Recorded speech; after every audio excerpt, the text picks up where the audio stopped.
Nagsimula sa good morning classmate, matapos sa goodbye classmate.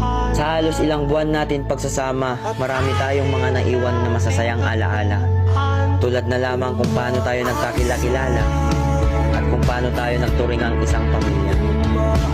Noong una, napuno ako sa takot at kaba kasi natatakot ako na baka ako'y kakaiba, lalo pat wala akong kakilala.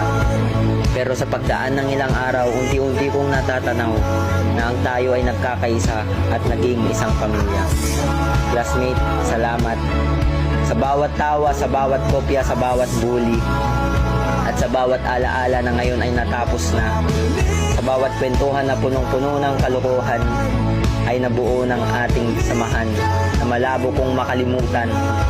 Paalam sa mga nawalan ng ballpen, paalam sa mga papel na binigay natin na kahit ang totoo ayaw naman natin magbigay.